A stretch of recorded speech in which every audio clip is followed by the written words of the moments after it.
এখন বসলাম এক গ্লাস পাকা আমের শরবত নিয়ে। তো আমাদের পরীক্ষা তো কমপ্লিট হয়ে গেছে। বিকেলবেলা এখন কাটলাম আম। ট্রেনটা একদম মিস হয়ে যেত। এইগুলোও ফুটে যাবে রাতের বেলা। মা আবার এত আম নিয়ে এসছে। বসিয়েছি ডিম আর আলু সেদ্ধ করতে। Hello everyone, welcome back in মিষ্টি প্রিয়া। গুড মর্নিং, রাধে রাধে সবাইকে। আশা করছি তোমরাও ভীষণ ভালো আছো আর আমরাও ভীষণ ভালো আছি। আজকে সোমবার, তাহলে চলো আজকের দিনের যাত্রাটা শুরু করা যাক। So let's start with us. সকাল সকাল ঘুম থেকে উঠে তো স্নান করে নিয়েছি। এখন যাচ্ছি ছাদে, প্রত্যেক দিনের মতো ঠাকুর প্রণাম করবো আর ফুল দেখবো। মা আজকে অনেক সকালে পুজো করে দোকানে চলে গেছে। আর গাছে আজকে অনেক ফুল ফুটেছে, নয়নতারা, নাগপঞ্চমী, সাদা ফুল। সাদা ফুলগুলো আমাদের নিচের গাছের ফুল।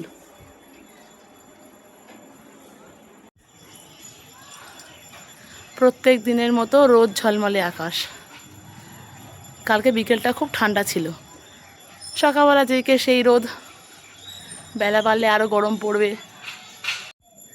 ফুল তুলে নেওয়ার পরেও তো নাগপঞ্চমী গাছে প্রচুর কড়ি আছে, আর নিচের ডালেও প্রচুর ফুল ফুটেছে। ছাদে নাগপঞ্চমী গাছে আজকে দুটো ফুল ফুটেছে, এই একটা আর এই একটা। এই অফিস টাইমে কালার দুটো এত সুন্দর, আর কি বড় বড় ফোটে। আজকে নয়নতারা গাছে, মানে ছাদের টবের গাছটাতে প্রচুর ফুল ফুটেছে। কিন্তু আজকে দুঃখের বিষয়, নাম না জানা গাছে একটাও ফুল নেই। কিন্তু প্রচুর লক্ষ্মী জবার কড়ি এসছে, একটা দুটো, একটা ফুটেওছে। এই একটা ফুটেছে, তার পাশে একটা কড়ি আছে, এটা কালকে ফুটবে। ছাদের কার্নিশে নয়নতারা ফুল গাছ আবারও ভরে উঠছে ফুলে। গাছটা কদিন আগে এমন নেতিয়ে গেছিলো, যাক আবারও ফুল দিচ্ছে। ছাদে বেশিক্ষণ দাঁড়ানোই যায় না, এত গরম।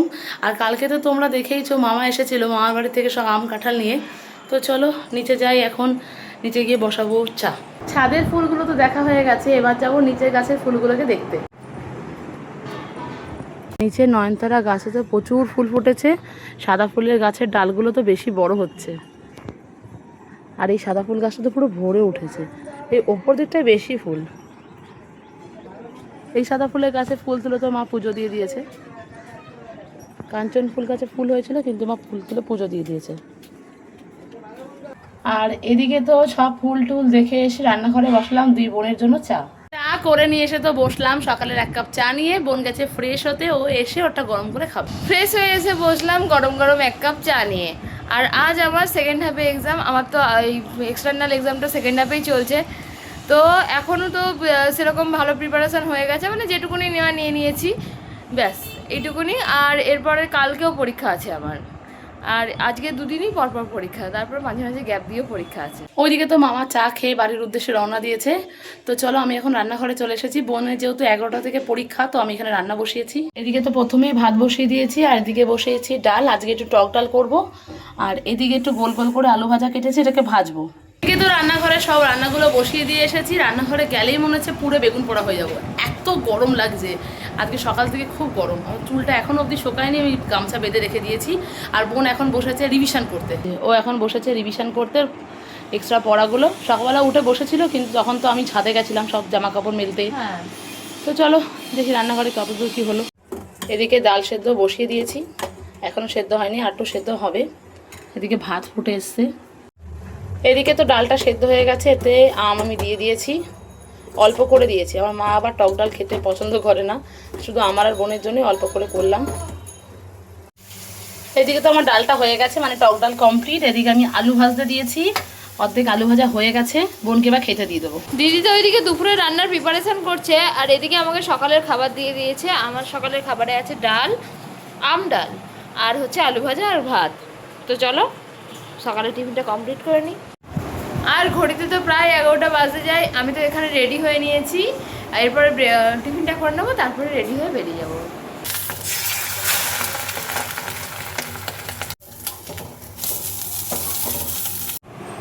গরম গরম ডিমের অমলেট ও খেতে বসে পড়েছে এদিকে। তো আমি ডিমের অমলেটটা করে নিয়ে এসে ওকে দিয়ে দিলাম। হ্যাঁ, ঝটপট করে খেয়ে নে, আস্তে আস্তে খা, জলটা নিয়ে নে। তো ও তো রেডি, এখন একদম ঝটপট করে রেডি হয়েছে, কারণ আমরা গল্প করতে করতে অনেক সময় লাগিয়ে দিয়েছিলাম। আমরা প্রায় 1-2 ঘন্টা ধরে গল্পই করেছিলাম। তারপর জাস্ট খাওয়া দাওয়া হয়ে গেছে। তো চলো টাটা, সাবধানে যাবি, ভালো করে এক্সাম দিবি, all the best, bye bye. হ্যাঁ একদম টাটা। তো স্টেশনে এসে ওয়েট করছি ট্রেনটা আজকে একটু লেট আছে। তো চলো ট্রেন আসুক তারপরে যাব। এদিকে তো বসিয়েছি ডিম আর আলু সেদ্ধ করতে। বোন তো ওইদিকে কলেজের জন্য বেরিয়ে গেল, খুব হুটোপাটা করে বেরিয়েছে, কারণ ঘড়িতে প্রায় 11টা 5 মতো বাজে, 11টা 11 ট্রেন ছেড়ে দেবে।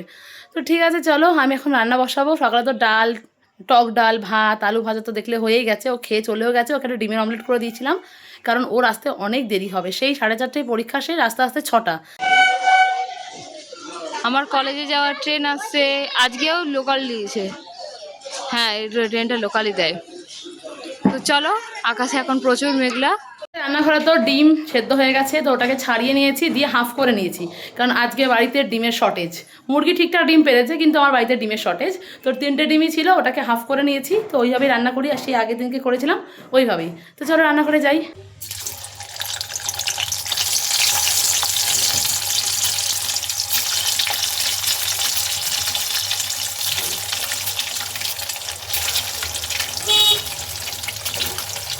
এদিকে তো ডিমের সাথে আলুটাকে সেদ্ধ করে নিয়েছিলাম, এখন নুন আর হলুদ মাখিয়ে রেখেছি। ডিমটা ভাজা হয়ে গেলে আলুটাকে ভাজবো।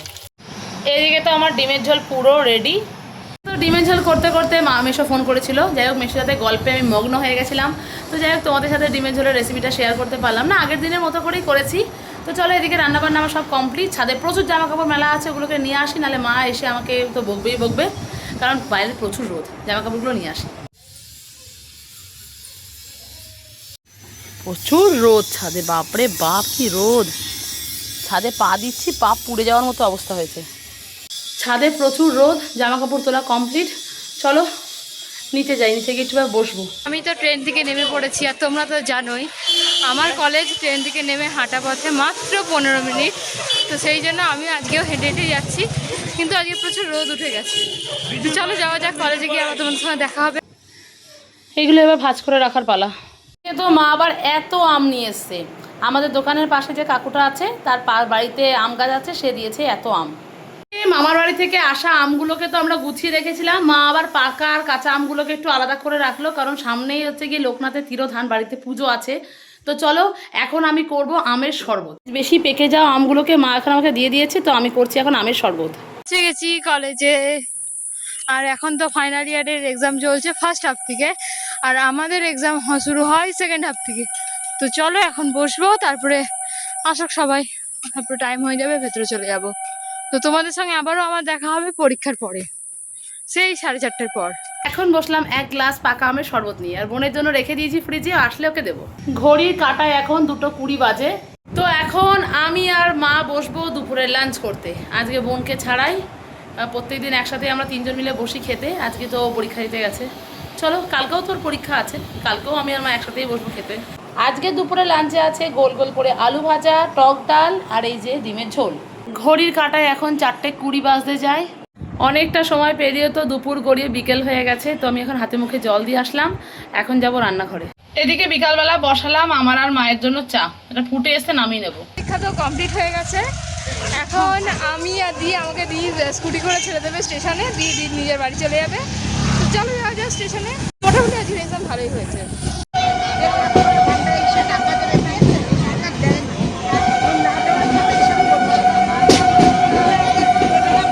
যখন আমি ঘুম থেকে উঠলাম তখন তো বাইরে ভীষণ মেঘ করেছিল, এখনও হালকা হালকা মেঘ আছে, আর বাইরে খুব জোরে হাওয়া দিচ্ছে। জানি না এর পরে ঝড় বৃষ্টি হবে কিনা, হলে মন্দ হয় না।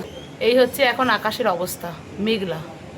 জাস্ট ট্রেন থেকে নামলাম, আর আমি স্টেশনে আস্তে আস্তে দেখি ট্রেনটা এসে দাঁড়িয়ে আছে। আমি তো তাড়াহুড়ো করে ট্রেনে উঠে পড়েছি, নাহলে আজকে ট্রেনটা একদম মিস হয়ে যেত। তো চলো যাওয়া যাক এবার আমার প্রতিদিনের নিয়ম অনুযায়ী অটো অথবা বাস ধরে। চা রেডি, তো আমি আর মা এখন বসবো।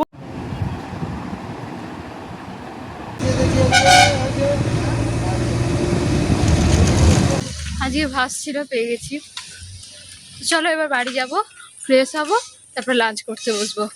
গরমে জ্বালায় বিধ্বস্ত হয়ে তো আমি একবার স্নান করে আসলাম, এখন যাচ্ছি জামা কাপড়গুলো মেলে দিতে ছাদে। ছাদে মানে আকাশে মেঘ করেছিল, জানি না এখন কি হবে। একটু আগে তো আকাশে খুব মেঘ করেছিল, ভাবলাম বৃষ্টি হবে, কিন্তু এখন শুধু হাওয়া দিচ্ছে।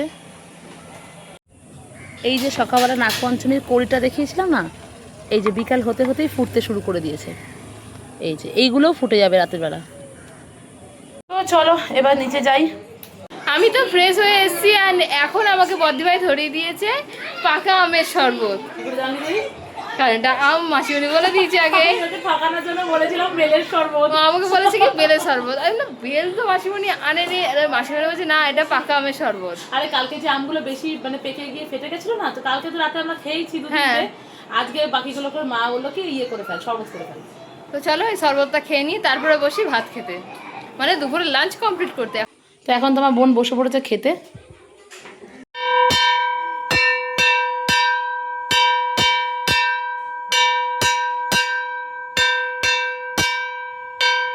মা তো এদিকে সন্ধ্যে দিচ্ছে, আমি চলে এসেছি ছাদে একটু হাওয়া খেতে, বোন ওদিকে পড়তে বসেছে, আমি তুই পড়, আমি একটু হাওয়া খেয়ে আসি ছাদ থেকে।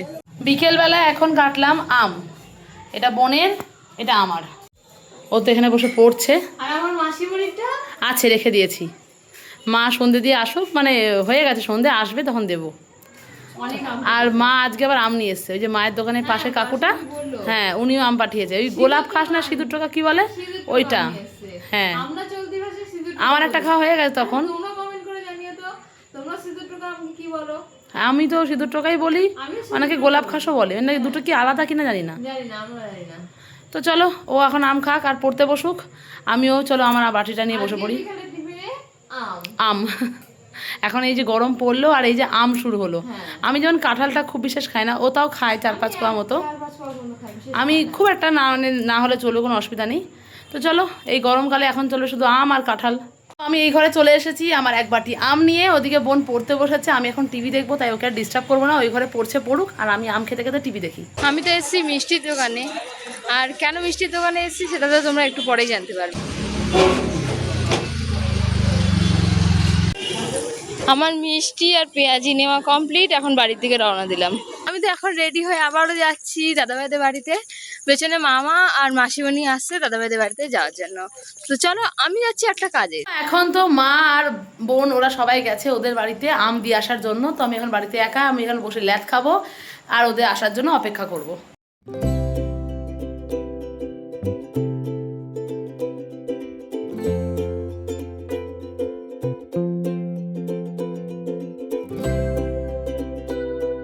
তো আমরা এখন গেছিলাম দাদাভাইদের বাড়িতে, আমি মাসিমণি আর মামা, কারণ তোমরা তো জানোই মামা কালকে আম নিয়ে এসছে, তো সেটাই দিতে গেছিলাম দাদাভাইদের বাড়িতে। এখন বাড়ি চলে এসেছি, তো চলো বাড়ি গিয়ে ফ্রেশ হবো, তারপরে বসবো ডিনার কমপ্লিট করতে। তো ওরা তো ওদের বাড়ি থেকে চলে এসেছে আর ও এসেই তো বসে পড়েছে পড়তে, কারণ কালকে এক্সাম আছে আর মাঝখানে কোনো ছুটি নেই, মানে কালকে পরের দিন ছুটি আছে, তারপরের দিন আমার এক্সাম আছে, কিন্তু কালকের এক্সামের আগের দিন কোনো ছুটি নেই। তো ও পড়ুক আর আমি দেখি রাতের জন্য কি করা যায়। ভাবছি রাতে বিশেষ কিছু করব না, এত গরম পড়েছে না, তো ভাবছি একদম কিছু হালকা পাতলা খাবো। হালকা পাতলা খাবি? হ্যাঁ। আর আমাদের তো মামার বাড়ি থেকে আম দিয়ে গেছে, তো ভাবছি রাতে একটু আমও খাবো। ডিনার কমপ্লিট করে ওঠার পরে তো আমরা সবাই মিলে বসেছি আম নিয়ে। আজকের ডিনারে আমরা খেয়েছি দুপুরের ডিমের তরকারি আর ভাত, যেটার ভিডিও আমি নিতে ভুলে গিয়েছি। তো এইমাত্র তো জাস্ট আমরা ডিনার কমপ্লিট করে আসলাম। আজকের মতো ব্লগটা তাহলে আমরা এখানেই শেষ করলাম, দেখা হবে পরের ব্লগে। Thanks for watching, bye bye.